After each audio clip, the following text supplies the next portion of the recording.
日本みたいに細かく動いて早く攻めてくる相手は本当に厄介。日本はオランダより強い。最後の試合は本当に厳しくなるかもしれない。日本は普通にかなり危険な相手。日本は本当にいい集団だ。スウェーデンの守備だと日本に遊ばれるんじゃないか。ジャパナジャパナ。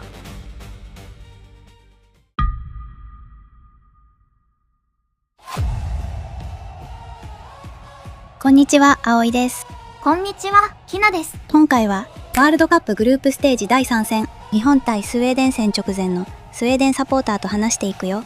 今のところ日本はいい感じだからこのままスウェーデン戦も行っちゃいたいね。そうだね。グループステージ2戦目を終えた順位がこれだよ。オランダと得失点差同じなのに2位なのが悔しい。今回はスウェーデンサポーターのスベン君とリモートをつないでるよ。ヘイヘイ。へいへい。じゃあスウェーデンサポーターが日本戦直前に何て言ってるか聞かせてほしいな。任せてよ。スベン君、スウェーデンって今日本のことどう見てるの？スウェーデンサポーターの日本の評価はかなり高いよ。チュニジアに4対0で勝った試合結果を見て。あの試合で日本はやっぱり普通に強いチームだって見方がかなり増えたよ。スウェーデンはチュニジアに5対1で勝ったのに。ただ勢いがあるとかじゃなくて、チームとして完成度が高い。個人的なスター選手だけで勝ってるんじゃなくて、全員で動く集団として強いって言われてるんだよね。さすが日本。しかも日本は何人か主力がいないのに、それでもチュニジア相手にあれだけできる。そこがかなり印象に残ってる。仲間がいなくなることで日本人は強くなることを漫画から学んでるんだよ。そうなの？そうなの。だからスウェーデンサポーターからするとちょっと怖いんだよね。普通なら主力がいないとチーム力が落ちるはずなのに、日本は全体の形が崩れてない。海外の人は日本にはスターがいないって言ってるけど、そこがスターがいないことの強さだね。むしろみんながスター。まさにそれ。日本は本当にいい集団だ。しかもただ守ってカウンターするだけじゃなくて、速い攻撃がある。速い攻撃か。よく速いって海外の人言ってるけど、攻撃が速いってことだったんだね。日本らしい速い攻撃サッカー。ボールを奪ってから前に出るスピードとか、全員が連動する感じ。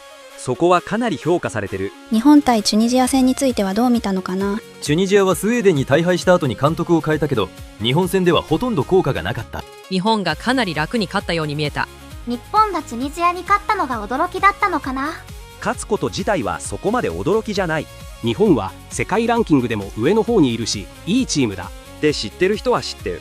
でも4対0であんなにきっちり勝つと、やっぱり警戒は強くなる。警戒されちゃったか。でもサポーターに警戒されても意味はないけどね。葵ちゃん、それ言ったらこのチャンネルの意味すらない。日本はもうただのアジアの強豪って感じじゃない。日本は普通にかなり危険な相手って受け止められてるよ。アジア枠を超えてるのはもう定番。スウェーデンからすると日本戦は緊張しかないよ。だってこっちはオランダ戦で守備の不安が一気に出ちゃったから。スウェーデンはオランダに1対5で負けちゃったもんね。あの試合の後スウェーデンの守備どうなってるんだってみんな言ってたんだよ。5失点もしちゃってるもんね。スウェーデンの守りでかなり言われてるのはバックラインが遅い。マークが甘い。同じような形で失点してる。守備に関しては本当に厳しい声が多いんだ。オランダって強いもんね。出た。葵ちゃんのオランダびいき。そんなオランダと日本は引き分けちゃったんだけど。オランダは格上だし、負けたこと自体を恥ずかしいとは思わない。ただ問題は負け方なんだよね。負け方？強い相手に負けるのは仕方ない。でも同じミスを繰り返して簡単に失点したように見えた。そこに怒ってる人が多いんだ。つまりスウェーデンはそれを改善しないと日本がそこをついて得点しちゃうってことですね、葵ちゃん。日本の分析チームはちゃんと見てるだろうしね。オランダの3点はかなり簡単な失点だった。パスの精度や動き出しはもちろんオランダがうまいけど、それでもあんなに簡単にやられちゃいけない。じゃあ日本戦も心配になっちゃうね。本当にめちゃくちゃ心配されてる。日本には技術がある選手が多いし、スウェーデンの守備だと日本に遊ばれるんじゃないか。さすがに遊ばないでしょ。遊ばないと思うよ。中島翔也選手もいないし。でもそれくらい守備への不安が大きいんだよ。オランダ戦を見た後だと日本のスピードと連動に耐えられるのかっていう疑問が出るのは仕方ないよね。でもスウェーデンも5対1でチュニジアに分かってたよね。それでも不安なの？そこも大きなポイントだね。チュニジア戦で大勝してちょっと浮かれた空気があった。でもオランダ戦でチュニジア戦は本当の基準じゃなかったんじゃないかって疑問を持ってるんだよ。チュニジア戦の結果だけではスウェーデンの強さを測れなかったんだ。そう、チュニジアに勝ったから一気に期待した人もいたけど、オランダ戦で現実に戻された感じ。特に守備はワールドカップの上のレベル相手だとかなり苦しい。スウェーデン国内の空気重そう。重いよ。日本のことを強いって認める声と、スウェーデンの守備がこのままじゃ無理だって声が一緒に出てる。スベン君自身はどう見てるの？僕も一番怖いのは守備だね。日本がすごいのはもちろんだけど、スウェーデンが自分たちのミスを減らせないと日本相手にはかなり危ないと思う。ミスを奪って一気に得点だ。チュニジア戦でも日本はチャンスをちゃんと仕留めた。だからスウェーデンがオランダ戦みたいな守備をしたらかなりきつい展開になると思う。しかもダラスで涼しいからなかなか日本の体力は落ちないよ。スベン君、スウェーデンサポーターから見て日本戦はどんな感じで見てるのかな？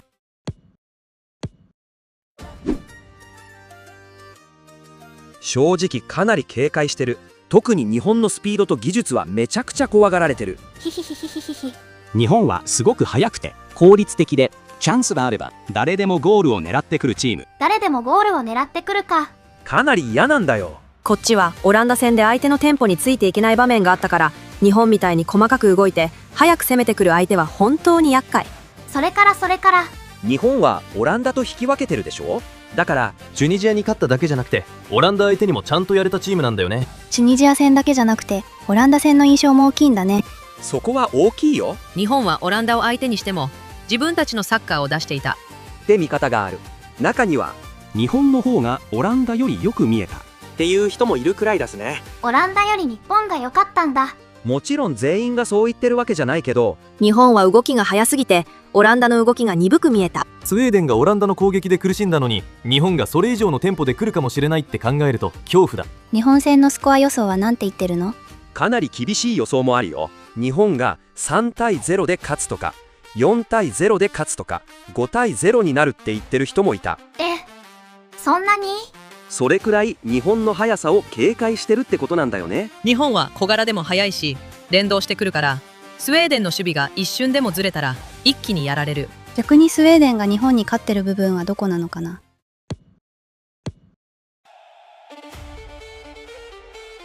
そこは高さだね。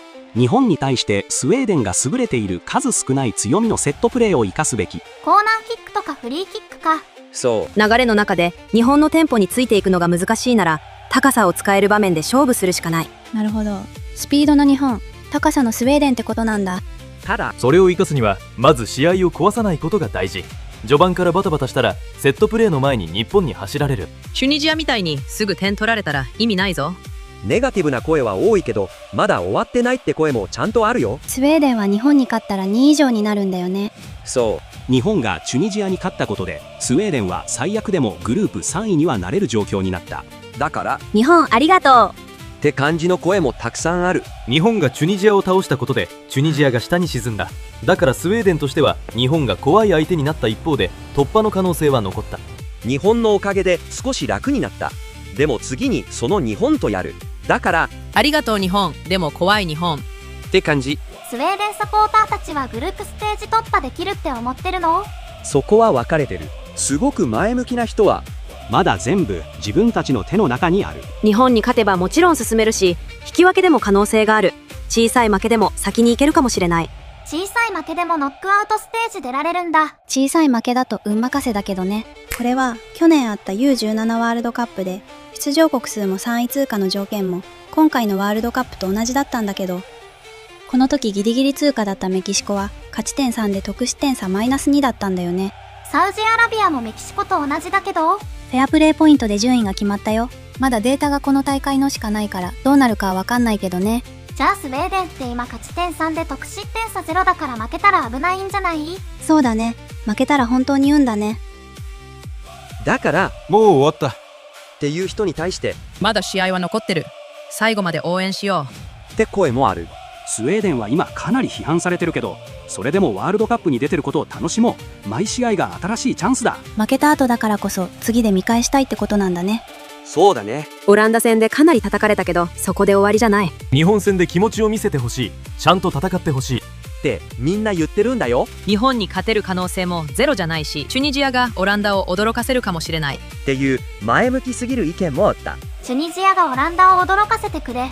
それに対してそんなの無理だろう。って突っ込まれてたけど、そのくらい希望を持とうとしてる人もいるんだよね。無理なことなんてない。スウェーデンは不安だらけだけど、突破の可能性がある以上、最後まで捨てる試合にはならない。相手が追い込まれてると逆に怖いな。スウェーデンは日本をすごく警戒してる。でも同時にこの試合で流れを変えたいって気持ちもある。だから日本にとっても簡単な試合にはならないと思うよ。でもスウェーデンが先に進めそうって話になっても素直に喜べない人が結構いる。なんで進めるなら嬉しくないの？普通は嬉しいはずなんだけどね。自分たちで勝って決めるんじゃなくて、他のチームの結果に頼ってるみたいで情けないって言ってる人たちもいるんだよ。そんなの別にいいじゃん。突破できれば。でもスウェーデンはオランダに5対1で負けてるでしょ。その後に突破に近いって言われても、いやいや、それで喜んでいいのか？ 5対1で負けて進むのは恥ずかしい。進めたとしても、この内容ならすぐ終わるだろう。決勝トーナメントに行っても今のままならすぐ帰るだけ。そもそもスウェーデンはワールドカップにいるレベルじゃない。予選は1勝もできずに最下位だったもんね。そこなんだよね。大会の出場枠が広がったから来られただけ。せっかく出場できてるのにそれってちょっと悲しい。そういうネガティブな人っているよね。そんなこと言うなら見なきゃいいのに。葵さんと同じ意見の人もかなりいるよ。批判ばかりするなら見なければいい。代表をバカにするくらいならテレビ消しとけ。スウェーデンはワールドカップに出てるんだから、まずは楽しもうよ。チームへの不満だけじゃなくて批判してるファンへの不満も出てる。チュニジア戦で盛り上がった分、オランダ戦で一気に冷めちゃったんだろうね。チュニジア戦の後にまるでワールドカップ優勝したみたいに騒ぎすぎた。5対1で勝った後に1対5で負けちゃったもんね。せっかくの得失点差プラス4が0になっちゃったね。でも逆にまだ大会は続いてるんだから、1試合で全部を決めつけるな。スウェーデンは今ワールドカップにいる。それだけでも大きい。負けても応援するし、最後まで戦ってほしい。サポーターなら応援しないとね。ネガティブなコメントが目立つけど、応援してる人もちゃんといる。今は世代交代中のチームだし、監督にも時間を与えるべきだ。ワールドカップ中に世代交代なんだ。そ今回のワールドカップは経験として見て、次の大会につながればいいって考えてる人もいる。今回のワールドカップを経験の場にして次回を見てるなんてすごい。ここまで聞くとスウェーデンはかなり不安が多めだけど、日本戦に向けて具体的にどうした方がいいって言われてるのかな。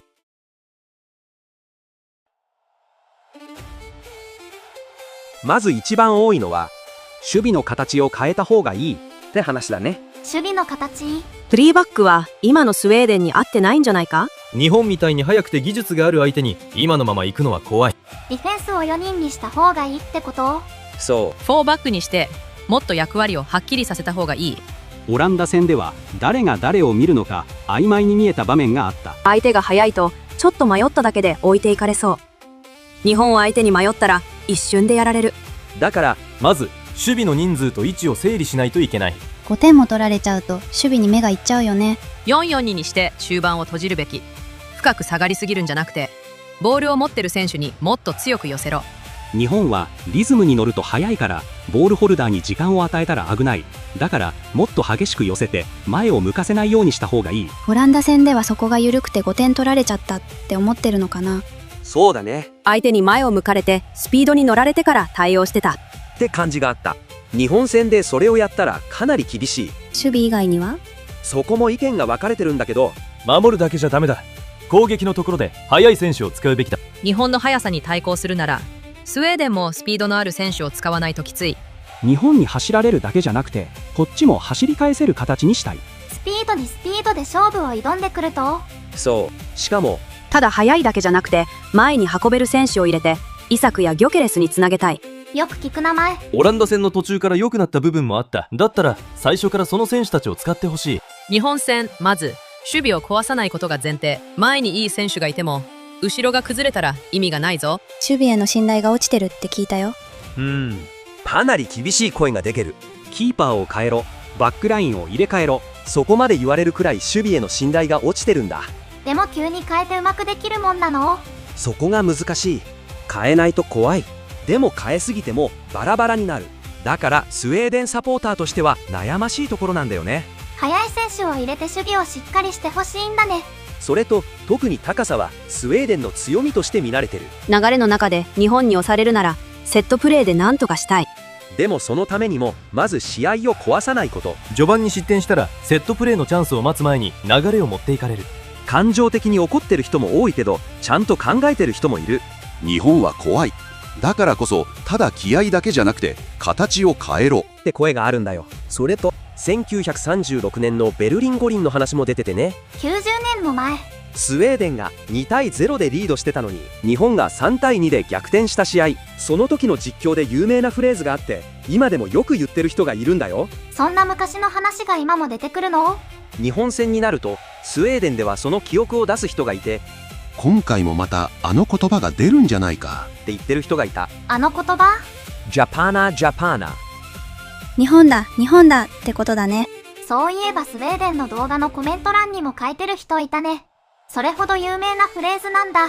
1936年は日本が勝ったら大番狂わせだった。でも今回はもう誰も日本を格下だとは見てない。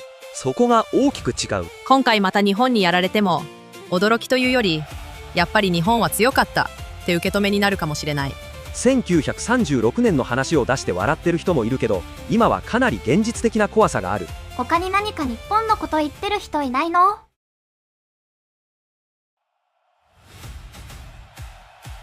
日本はみんなが思ってるほど良くない。チュニジアに 4-0 は簡単だし、オランダ戦は運が良かっただけ。日本は最近スペイン、ドイツ、ブラジル、イングランドに勝っている。常に謙虚で論理的であるべきだ。スウェーデンこそこの大会で唯一の幸運なチームだ。グループ最下位だったのにワールドカップに進出できたんだから。私は日本がめちゃくちゃ好きだし、ワールドカップで優勝してほしい。残念だけど日本には勝てないだろうね。もちろんスウェーデンに少し運があることを願うけど、私たちは多分ボールをあまり持たせてもらえない。チャンスを作るなら泥臭く守ってカウンターするしかない。日本が本命なのは間違いない。日本はスウェーデンを粉砕する。あの後ろのフィンランド行きフェリーみたいな守備陣ならね。日本に勝ったらブラジルと当たる。面白いね。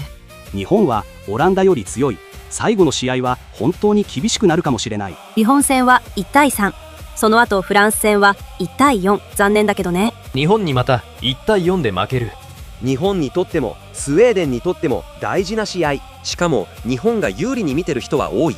でもスウェーデンもこのまま終わりたくない。守備を整えて速い選手を使って高さを生かしてなんとか日本にぶつかろうとしてる。スウェーデンサポーターからはこんな感じだよ。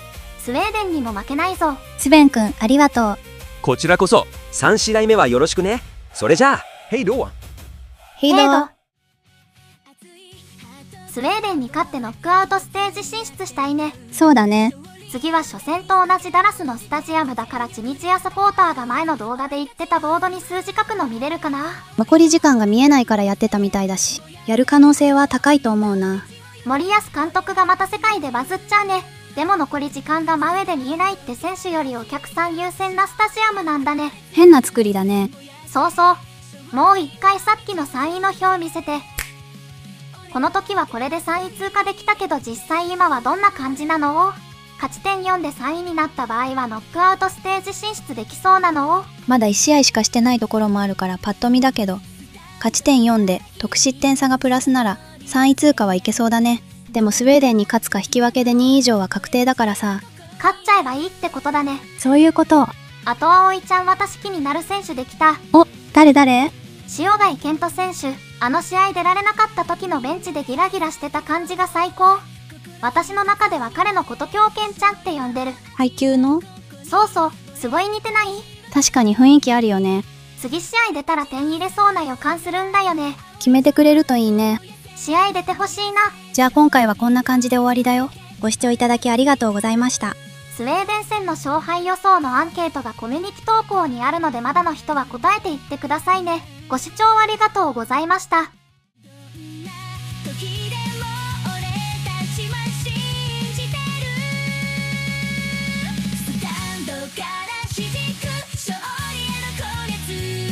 燃やせ、勝利の道を行く